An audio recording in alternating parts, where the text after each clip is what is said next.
To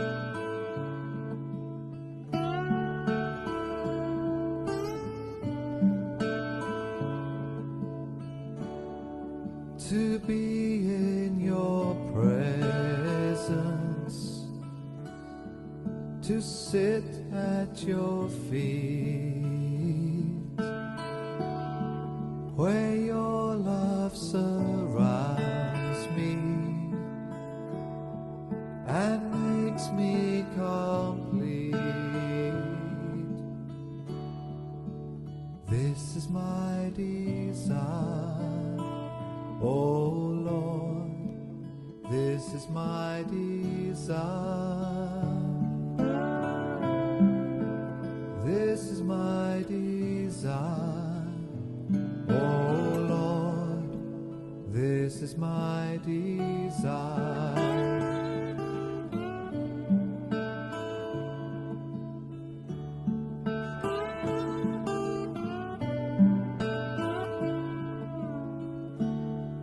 To rest in your presence, not rushing away, to cherish each moment. Here I would stay. This is my desire. Oh Lord, this is my desire. This is my desire. Oh Lord, this is my desire.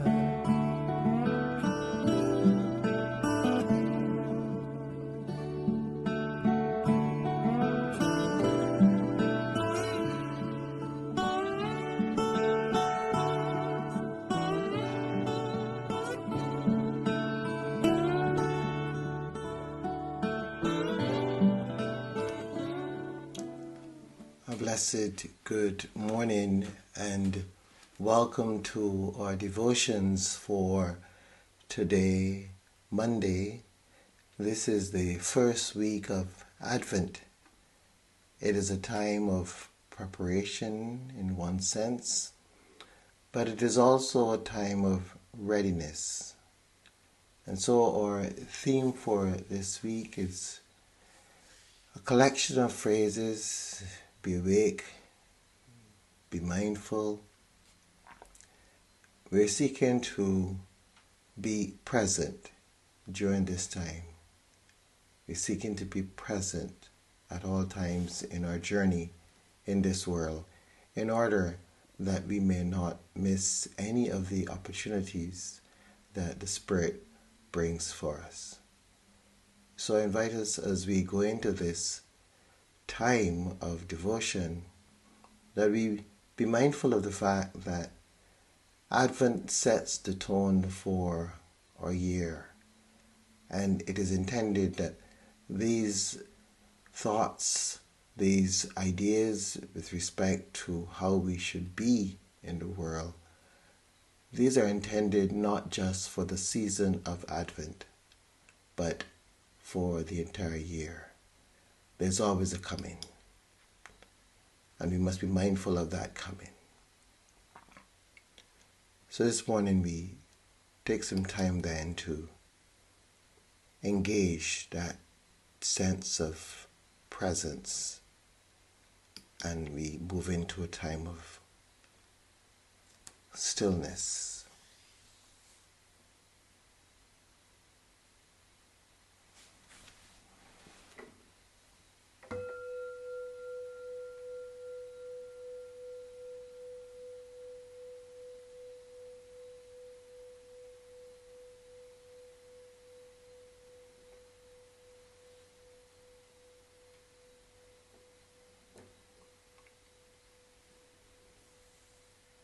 We adore thee, O Christ, and we love thee.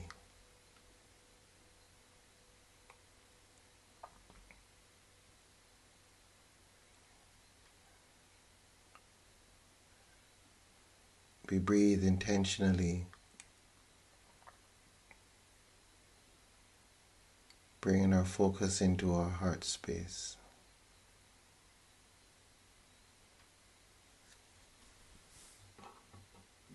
Engaging at this time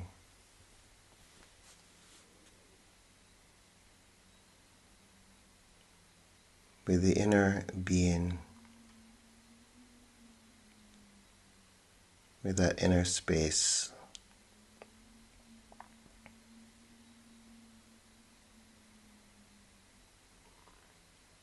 We allow ourselves simply to be.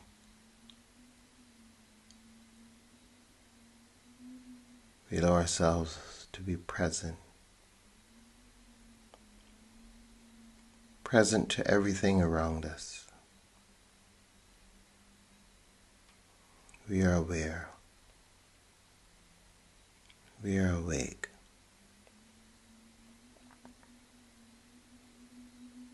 We are here.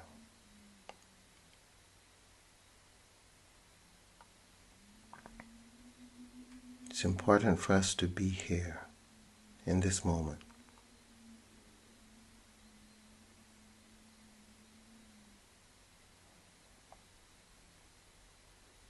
So we allow the divine light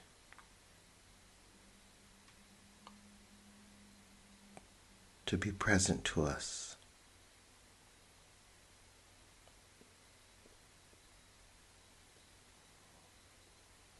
And we allow our hearts to be filled with gratitude.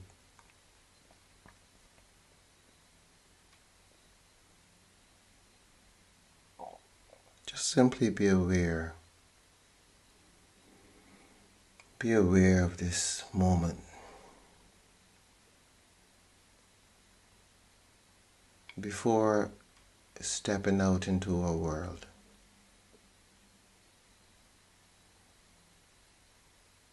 Just being still.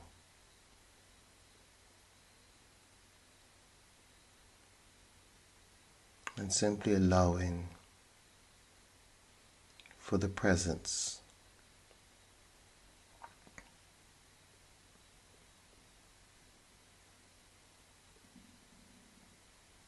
And breathe in with that presence.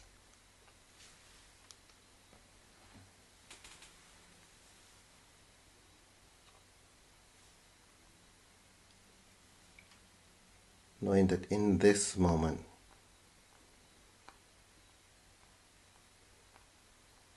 we are with the divine.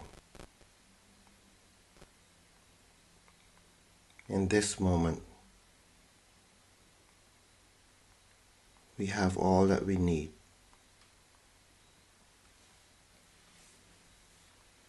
We lack nothing.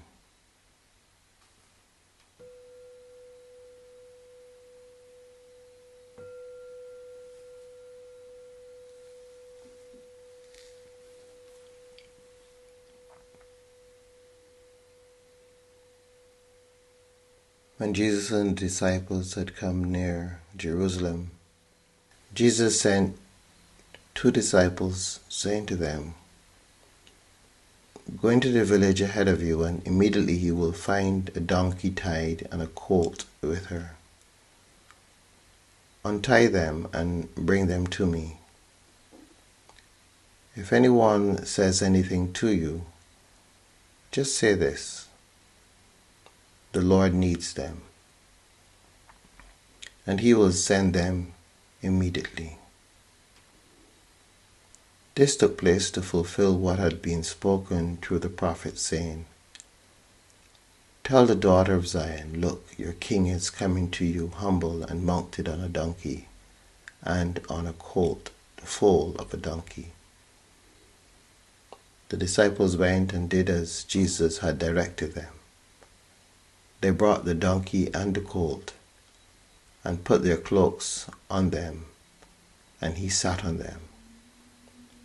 A very large crowd spread their cloaks on the road, and others cut branches from the trees and spread them on the road. The crowds that went ahead of him and that followed were shouting, "Hosanna to the Son of David!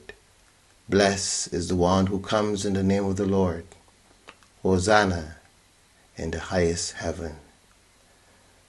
When he entered Jerusalem, the whole city was in turmoil, asking, "Who is this?" The crowds were saying, "This is the prophet Jesus from Nazareth in Galilee."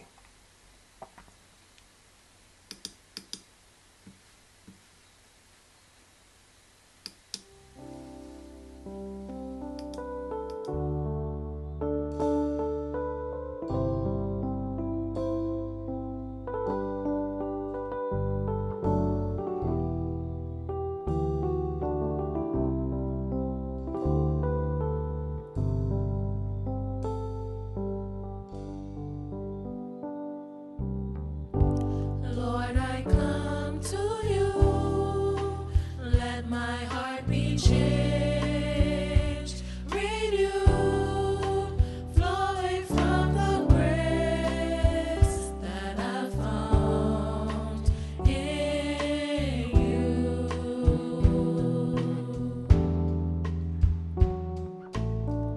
And Lord, I've come to know the weaknesses I see in me will be stripped away by the power of your love.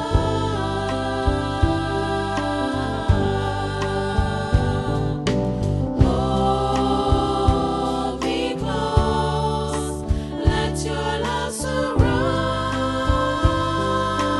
me. Bring me near, draw me to your side. And as I wait, I'll rise up like the eagle, and I will soar with you. Your spirit leads me on by the power of your love.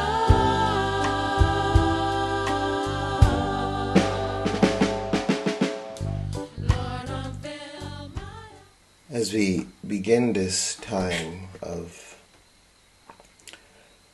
reflection, as we focus on the new year rolling out before us, a new church's year, and in a sense the new year, the new calendar year as well. Just in a few days we will be into 2024, and we'll be exploring what that year has in store for us. The invitation from the church really is to be present, to be awake, to be mindful. These words come to us in a way that seeks to help us to recognize the importance of knowing that it is only when we stay in the present moment that we can in any way deal with all that comes at us in this world. There is such a tremendous sense that we have of seeking to focus not on the moment, but either on the past or the future. Advent is perceived as the coming, and more often than not we think of this coming in terms of the end of time. The images coming out of the book of Revelation that speak of the second coming. But what of the moment by moment coming? The moment by moment engagements in our lives where we have to wrestle with this journey of ours. What of that? What attention do we give to that? Because I believe it is these small steps, these momentarily engagements that in a sense add up to the fullness of that coming. So we're then asked then to pay attention to all that is taking place around us. We're being asked to pay attention to ourselves, to find out what's happening to us in each moment. We're invited to be on our guard, guarding our thoughts, guarding our words, being mindful.